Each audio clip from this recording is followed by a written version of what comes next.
Hello people, this is Latsu7 and this time I'm coming you with another double-header VGC battle, and looking at the quality you can clearly see that this one was recorded by someone indeed, and I tell you that the special someone who recorded this one for me was C-Slug, and I most definitely recommend to check his channel out.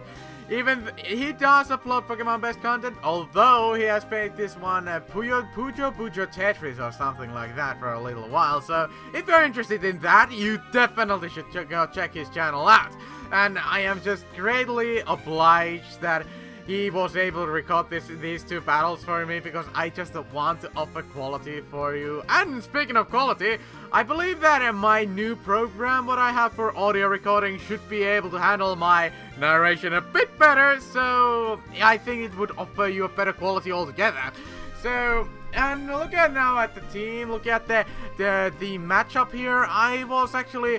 I saw the Mega Kangaskhan there. I just, most of the time, if there's a Kangaskhan, it is going to be Mega, and then there's a possibility, and there was a possibility that Gardevoir would be Mega, but most of the time Gardevoir is either A, Choice Specs, or B, Choice Scarf, so that's the thing. I was just going with the standard lead of mine against them, because I didn't feel that threatened by the fake out, because Danielle usually is, people are more threatened by my Staraptor than they are by my Gothitelle.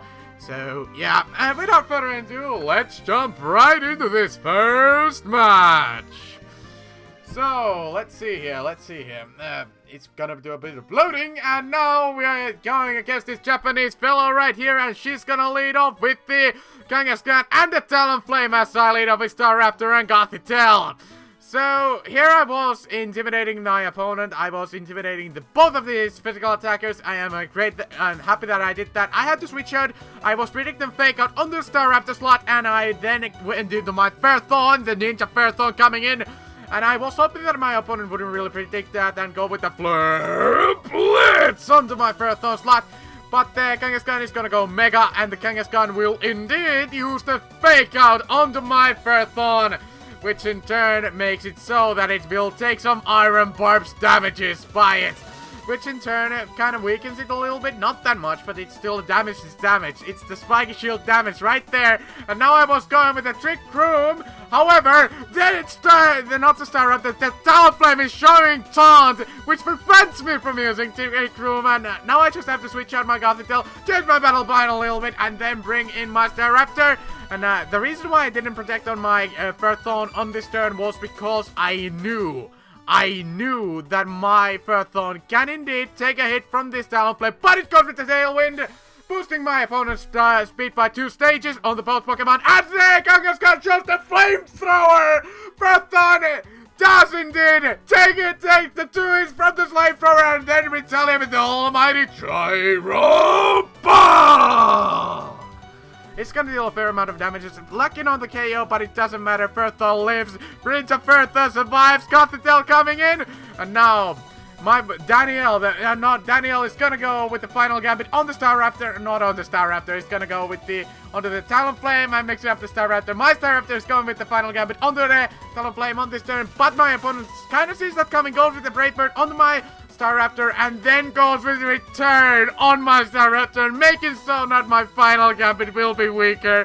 But my Gothitelle in safely. My Staraptor is going to faint, and that alone is going to give me a free opportunity to do one thing what I really wanted to do, to bring my Blastoise. And the thing is that my Blastoise is gonna react to the Mega Ring. It is going to go Mega on this turn, and there's one move.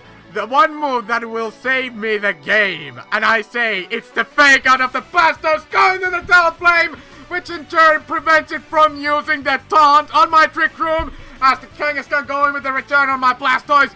And now, it's time to unleash the one, the only Trick Room! And that alone pretty much will win me the game, because neither of these can really touch my Blastoise on -2 attack, which in turn means that I can just go take that hit with Blastoise doing a fair amount. I give it that much. It's a Brave Bird from the Talonflame. Life Force boosted. It's gonna do a lot, even though it's a -2. Gothitelle goes with the Rain Dance on this turn, and now it's time to unleash the almighty Water Spout! although the water spout is weakened, it still is gonna pick up on the double KO. And now both Star and no, the Talonflame, not the Star Raptor. Star Raptor is already gone down. The Talonflame and the Mega Kangaskhan are going down. The opponent's tailwind is gonna peter out on this turn. And now the Gardevoir and then the Salamence coming in on this turn. And here I just knew that if I can take out the Salamence on this turn, I can have this game in the bag. No question about it. I'm going with the Heal Pulse on this turn on my Blastoise. Make it so that Water Spout would be more powerful on this turn. However, I'm not going with this Water Spout. I'm gonna show up the Dragon Pulse, which is gonna pick up an easy KO on the Salamence, KOing it on the process, and then the Gardevoir is going to retaliate with the Dazzling Gleam. The Dazzling Gleam is gonna hit actually surprisingly hard on my Blastoise. I'm not sure if it's offensive for Choice Specs or Choice Scarf. I'm not sure, but I had a hunch that it would be Choice Specs as I looked at the damage. The battle was pretty fun, and you should go and click on the icon there for the Slack channel. If you feel like it, you can still come back. I will make it so that the battle will be there if you click on it. So here's a second match against a Japanese player, and this match, I admit that I could have made some better plays on this match. It's just that this match was pretty interesting, and I had a lot of fun playing it with it, but I admit that I did do some misplays, which in turn kind of make it more interesting at the end of the day. So let's see if I am able to win this one, even though I might make some couple of mistakes. So without further ado, let's challenge ourselves with this next match, and another Japanese fellow is challenging us to a battle. And now I'm gonna lead up my Staraptor and Gothitelle. Like I said, they are my standard lead, as my opponent is gonna lead up with Salamence and the Rotom Wash. I'm gonna intimidate both of these special attackers, because Salamence usually is special on the VGC. And now the opposing Stalman's Intimidate is going after me, so I was thinking that this Stalman's is not Choice Scarf.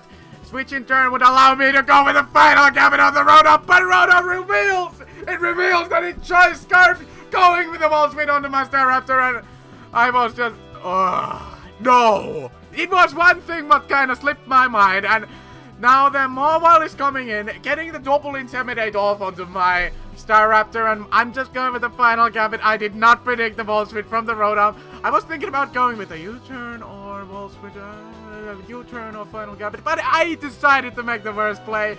Go with final Gambit. Gothitelle will touch the Draco Meteor from the Salamence, although I probably would have helped me a lot bit more if I would have not dodged that,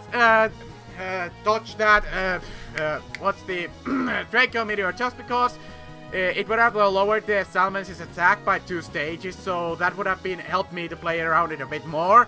And the Mega Mobile is gonna go Mega, as my Blastoise is gonna go Mega after it, so that means that the opposing Mobile is indeed faster than my Mega Blastoise, so that kind of makes it a difficult situation for me to play, as the opposing Salamence is gonna go with Protect.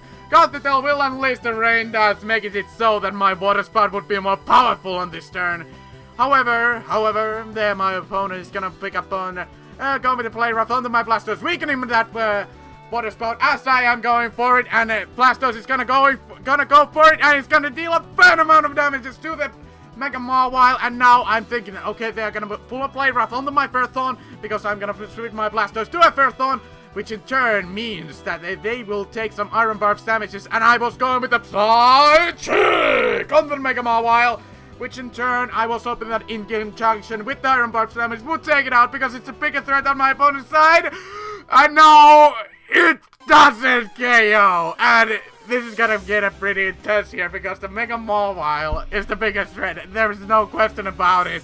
And Gothitelle is here, gonna take the Draco Meteor relatively well. In fact, I'm actually surprised that it did that little, although it's life orb boosted. It did over half, but it's a Draco Meteor from a Salamence, so it has to be timid, otherwise it wouldn't do that little. So now the Mega Mawile is gonna go with Protect, hoping that I wouldn't pick up a KO on it. And I'm at Ferrothorn, go with the Gyro Ball onto the Mega Mawile slot, forgetting that I already outsped it with the Gothitelle on the turn before, as the Salamence is gonna retaliate with a Flamethrower, doing a pitiful damage to my Ferrothorn, being a quite super effective attack. But still, I should have gone with the Gyro Ball onto the Salamence, but I didn't. But it's alright, I can still win the game. The Salamence is gonna go with the Protect, And now, the small one's going with the Sucker Punch under my gut to tell as I gyro ball the Salmons on this turn as I heal boss my Ferrothorn. So, we are both jacked in about to get the better post position here. I really want to take the Mawile out. I was actually predicting to go with a double protect because the Mawile is that important for my opponent. And the Twister's defense will return to normal. Salmon is gonna drop another Draco Meteor on my god to tell, hoping that in conjunction of Prey Wrath it would prevent me from using Trick Room on this turn. So the Salmon is gonna take a fair bit amount from the Light Orb, and the Play Wrath is gonna hit onto my god to tell and prevent it from using Trick Room on this turn. But I'm alright, Ferrothorn and Blastoise still have the chance. They still have the possibility of winning the game for me. So the Salmon is gonna faint on this turn, and the Mega Mobile is still hanging about. The rain is gonna stop, which in turn means that my Ferrothorn will take full damage for any fire type attacks. And the Pyro coming in! The Blastoise is also coming on this turn, and here I was just hoping that I would be able to threaten my opponent out. They are gonna switch out the Mawile on the Rotom, which in turn means that the Rotom is coming in. I go with Fake Out onto the Pyroar, and now I was hoping that this little move here, Acid Spray, is gonna threaten my opponent out because it's gonna lower the Pyroar's special defense by 2 stages. And now they indeed are threatened by it.